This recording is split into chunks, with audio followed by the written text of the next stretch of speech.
Welcome to Court Views, where elite skill and rule IQ meet.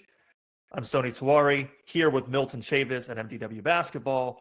And instead of having to do any more intro, because we've had a few minutes delay here, the storm has got me a little bit out of sorts. But like I said before, not the first time this week that Milton has been a pain point for me. So let's get right into some more hoops discussion. Let's do it. Let's see here. I want to play.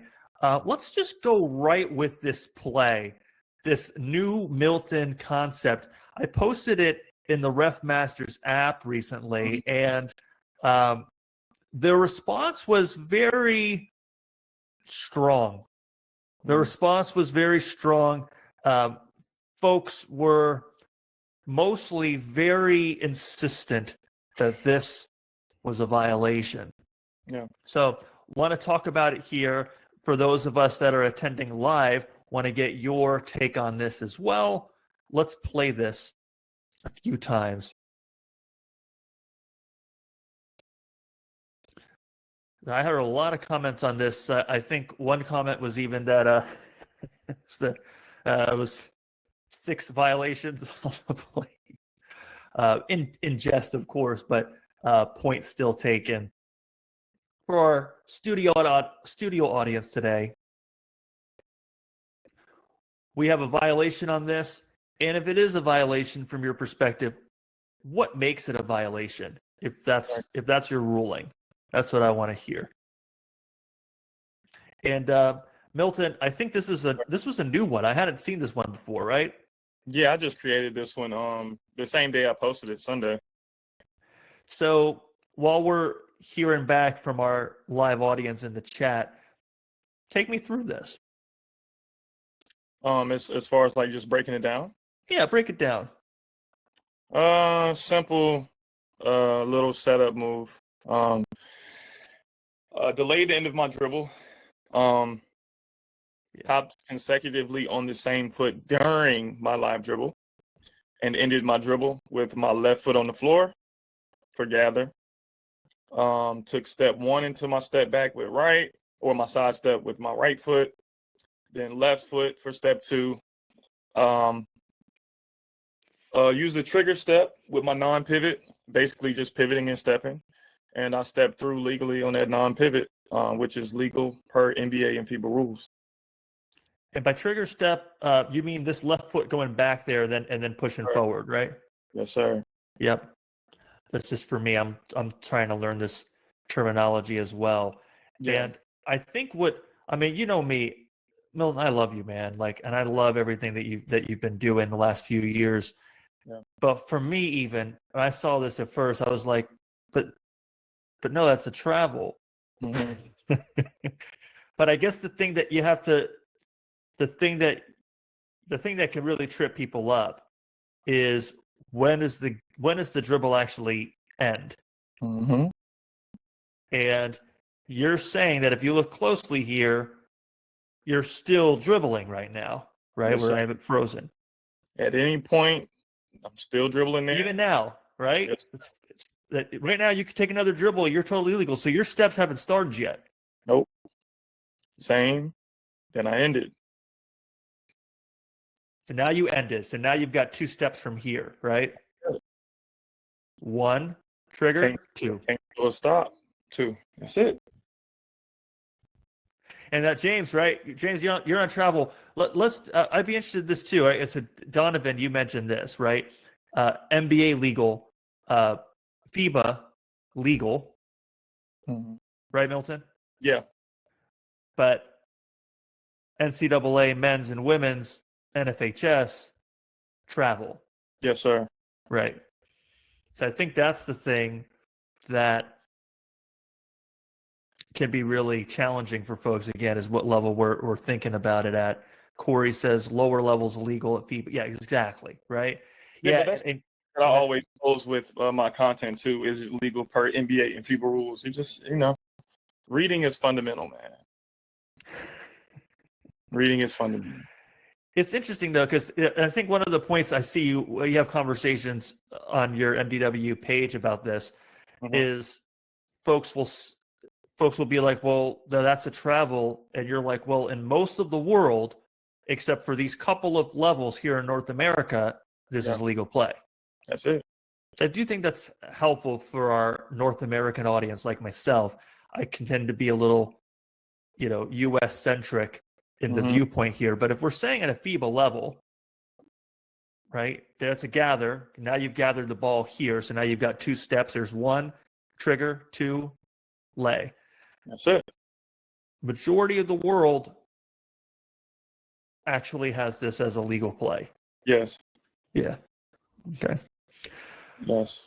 Whew, that's tough. Yeah, man. That one. I knew that this one was gonna be. Like I've been doing this for a while, so it's man.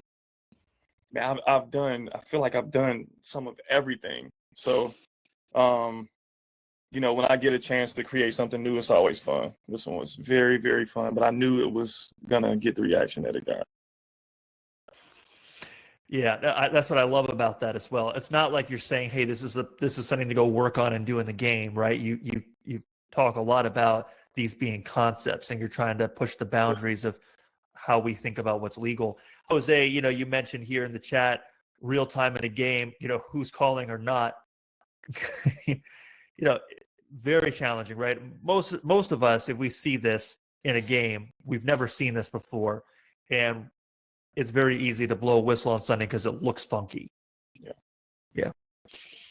Interesting. Okay, let's look at another play I posted recently in the Ref Masters app.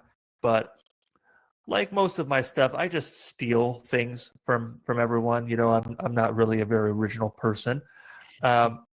So let's look at this play here from another person that raises some eyebrows from time to time. Yes, sir. Hezzy God of Instagram fame. All right, so let's look at this play here. Can you still see me clear enough? Oh, yeah. Okay, cool. Yeah.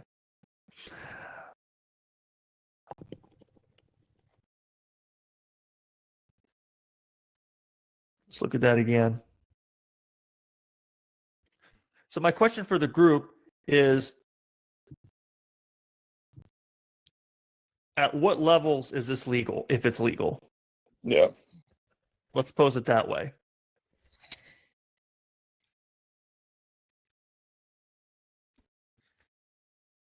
Donovan says legal at all levels.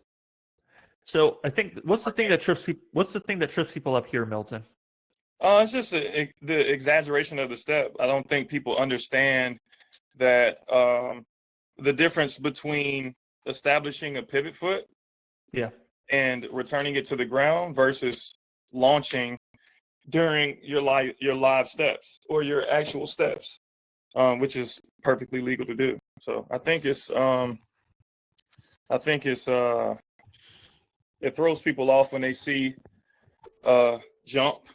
They automatically think that it's illegal, but there is no height limit on the step. So I mean, I don't understand. What is the limit to it then? If you believe it's a travel, if you believe that's a jump, then what is the height limit on the step? That's the question I always pose to people. Like, what is the height limit? There isn't a height limit. Now, it wouldn't make sense to try to make a height limit. I do have a question on this for you, and also I want to bring up a live audience member here, Donovan or James. Let me know if either of you are able to hop on video real quick, because I am interested to ask, because you both say legal. Donovan, you say legal at all levels.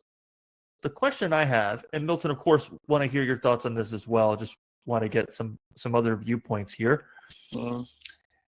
If this is legal at all levels, why can't I just fake a shot like this and then just come back down and say it was one of my steps? Why wouldn't you be able to? So, because I mean, if I say I'm gonna take a jump shot, right? Like, skip pass out to the weak side elbow. Mm-hmm. I jump to shoot, and then I don't shoot. I just come back down. If it's If it's between your allowable steps and you haven't actually released the ball for the pass or the shot, where would it be illegal at? I don't know. I just this is me. This is fan stuff, right? So like, as a fan, as someone that watches the game, but Mm-hmm. not a player, not an official, Mm-hmm. my understanding has always been that like I if I jump to take a shot, I can't come back down without releasing the ball. If you haven't released the ball, is it really a shot? And now we're getting into like a deep philosophical,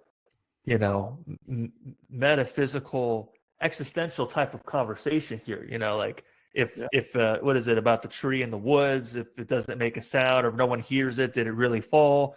Like, so I guess you're saying, and I assume that you're saying that the rule book supports this, that if that's not a shot, if it's not a shot attempt, if I jump and if I just even if it looks like I want to shoot the ball, I can jump and come back down. It's legal. Right. Why would you not be able to do that in the air, but you are able to do that on the ground? I see Pinoy steps are getting popular. They show the basketball on step one, where they show the basketball as both feet are off the floor, showing it, but it's just not as exaggerated. So what's the difference? I have no response to that. That unless someone gives me a counter to that, then that makes a lot of sense. What you just said about the Pinoy step as well. Mm-hmm. Because what I thought is that the challenge here was that the official has to measure intent. But you're saying that intent is not even really relevant here. It's just a matter of like you get your 2 steps, and in this case, he doesn't need a gather. He actually just takes 2 steps. Yeah. Yeah. I'm just wondering where, how can you judge the intent?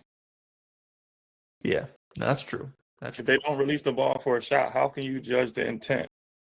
If the ball is brought above my head, does it really matter? And I think you've shared a clip with Ronnie Nunn talking about this as well, right?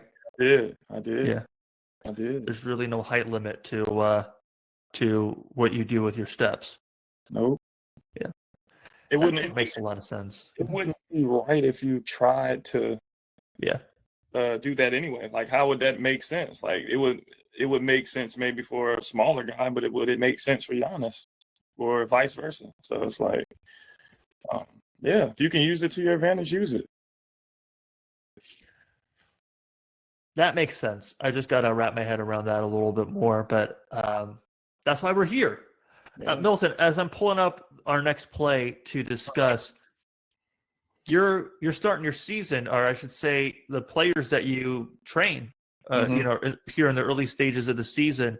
What is that like? Does the regimen change for them? Does it change for you as we're getting into – talk to me about that. Oh, yeah, it does. It's not quite yet, but as soon as November hits, it's kind of like, okay, well, what are we – we use the summer and we use the off season to kind of build skills that you want to implement in your game, something new or something that you really wanted to work on over the summer. And now it's time to just sharpen what you're actually going to use in the game. Okay, what situations are you actually going to be put in, and can you make shots and can you make plays out of those situations? That's kind of hot. And it kind of scales back a little bit as far as intensity.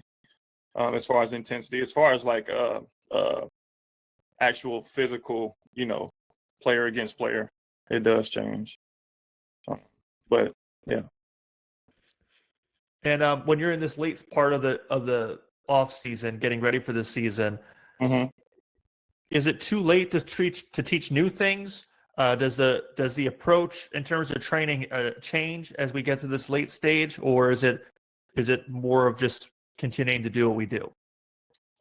It's more so just focusing on what situations they're going to be in game. I think that's the most important thing. I think, over the course of the summer, we've already built those skills, and, we do sharpen, and try to keep everything as sharp as we can during the season, but it's more so about being efficient and being able to use, what we've actually learned in game-like situations. So, yeah. Cool. Well, I look forward to seeing how these last few weeks shape out, and then as your players start to, engage in the season with our referees as well. It's going to be I think it's going to be a heck of a season. And Sure. real quick, I love that comment James mentioned.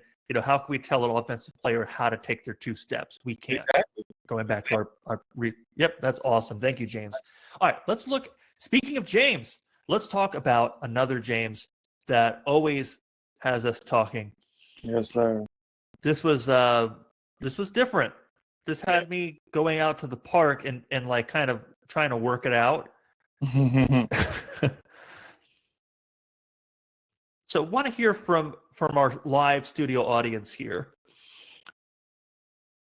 Is this a violation or not? And let's apply NBA rules here because that's the context of this game.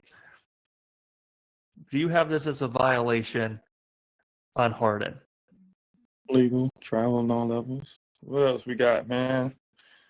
What else we got? I'm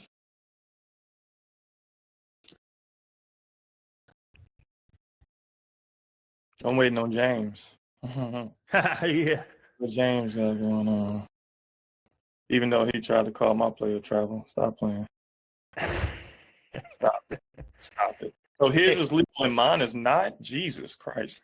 Yeah, about to say, come on, Wow. James.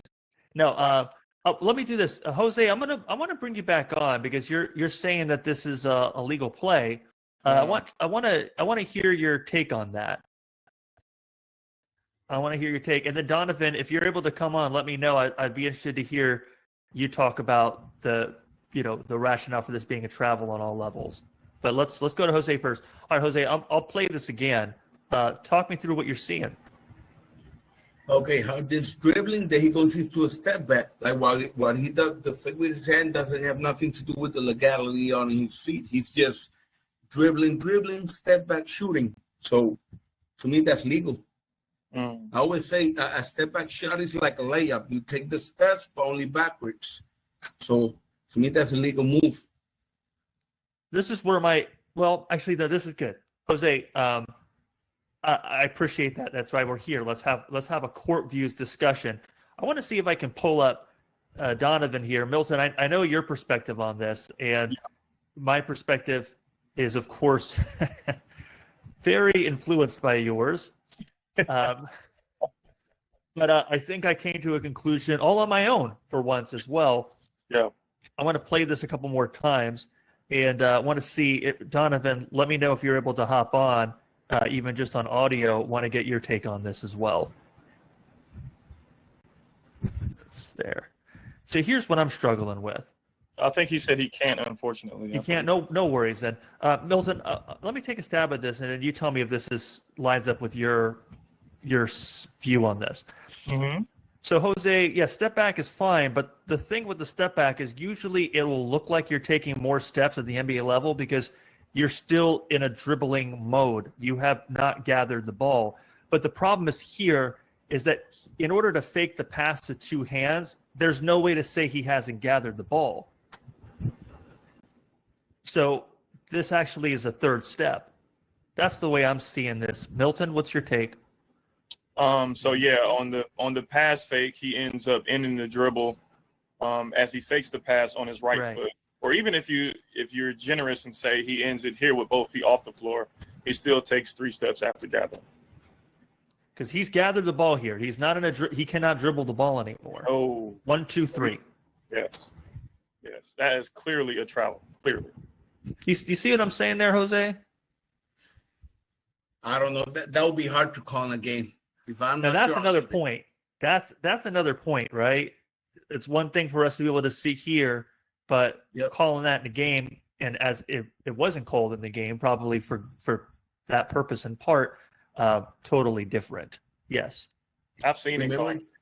Remember what James says: errors of omission, errors of commission. So, omission.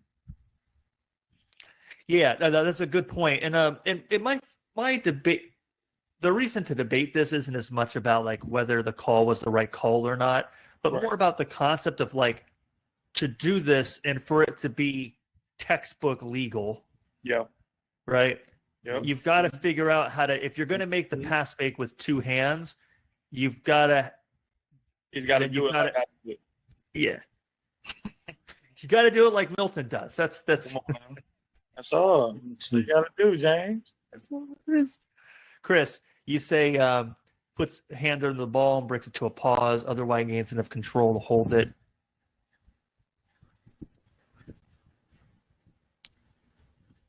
Puts two hands on the ball, otherwise permits the ball to come to a rest while he is in control of it.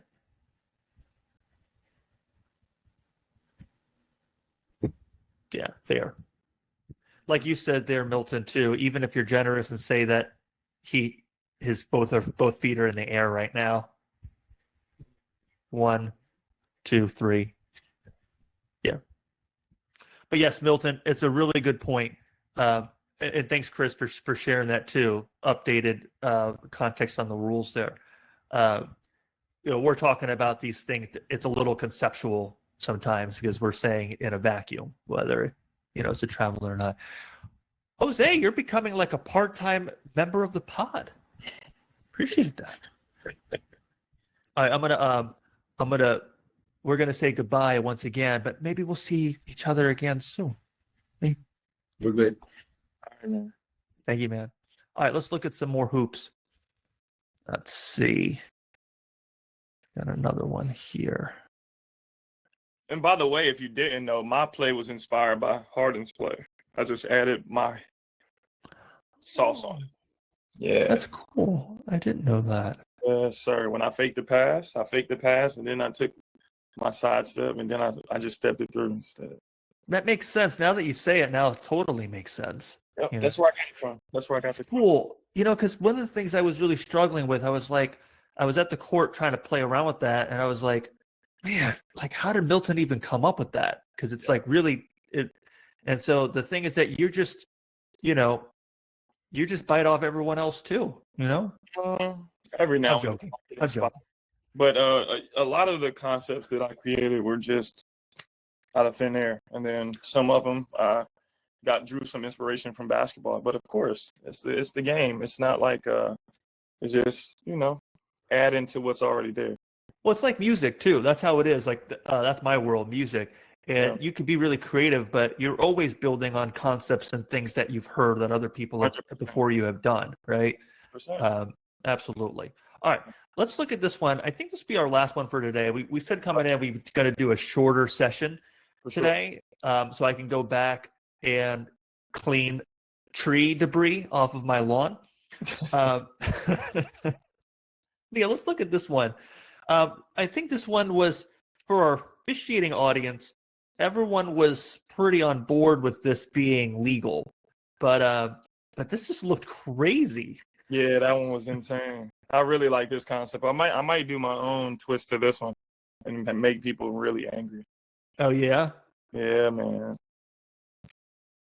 I'm curious about what that would entail. Now you got my head spinning, but what is it just that this looks funny? Is that the thing that you think will trip people up when they complain about your analysis on Instagram? Yeah, it's always about what it looks like to people. I mean, if you don't know the rules, that's the only way you could judge the play. So yeah, if it looks weird, most people will scream travel, but I'm used to it now. Yeah, a couple of things looking weird there. I mean, I think you mentioned it before, the hopping with your steps for people feel like that's weird. And then obviously the side to side movement. If these were two hops in a straight line towards the hoop, nobody would have an issue. No issue at all. But it's the left, right, left thing that gets people, some people, a little confused. Definitely. Now, my question is, and interested in our live studio audience, if they've got a perspective on this, do we think we'll see this? Do we think we'll see this in the next, 2 seasons in a live game somewhere? I don't know. It could be done. It's only a couple players that I could see doing it though. But I really feel like some of it is just like one in a million chance, like somebody would ever do this. Like some of my concepts as well, like 1 in a million. Yeah, I don't know, man. I don't know. I'm gonna I feel like say way more efficient ways to make something happen here. I'm gonna say that in the next 2 seasons, we're gonna see this. We're gonna see a clip of this not at the NBA level, but we're gonna see a clip of this in a competitive game. Yeah.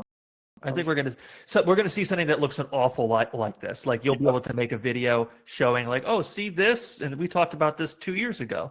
I think in the next 2 seasons we're gonna see this because it is kind of crazy. Now you said 1 out of a million. The good thing is that there's a large number of drives to the basket. There are in the world of basketball every year. millions. So yeah, millions, right? So I do think that we'll get there. We'll get there. Sure. And I really believe a lot of my. I mean, we've already seen a bunch of my concepts start to like come to life. I think it's going to be interesting over the next couple of years. Yeah, totally.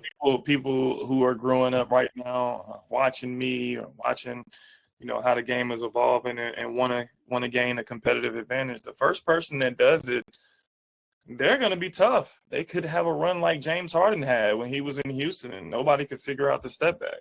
And now you have everybody, his type of step back, and now you have everybody doing it. So it'll come to that. It'll come to that. Guys will get more creative and really want to understand and want to have a deeper understanding of how footwork actually works. And yeah, it's going to be fun. It is, absolutely. And to that point about wanting to have a deeper understanding, we're going to be talking about this more in the coming weeks, but we've got something pretty exciting coming up in store between Ref Masters and MDW basketball. We do. We've got a new program for players and coaches led by yours truly. We're planning to launch at the end of this month. Want to give a couple of words about what that entail and what you're excited about, who this is for? Mm-hmm. So it's for players, coaches, anyone who wants to get a deeper understanding of footwork. I want to show, the side where I'm breaking down footage and having dialogue and answering questions, etc. But on the flip side, I want to show you how to structure a workout if you're a trainer, or, how to really help your guys, how to really get the best out of your guys, and to understand how things work and how to structure. If I didn't say this already, how to structure a workout and how to get guys better. And how to get better on your own as well. So, from the player's perspective, like, what are the most important things that I should be working on at home? How do I work on them? How do I hold myself accountable? So, yeah, just all around learning and understanding and getting a deeper understanding of the game. That's awesome. It's really a logical outgrowth of what we started doing with this podcast, where we talk about elite skill and rule IQ, and you're trying to bring that entire package into one place. So this is going to be a premium program. It'll be hosted in the Ref Masters app for a very reasonable fee. Yeah. And so we'll be sharing those details in a few days, and we're planning to launch the program formally at the end of this month. So for those of you that might be interested, or maybe someone in your world that might be really interested in this type of program, do stay on the lookout for that. But we'll continue to do the Court Views podcast, maybe a little shorter.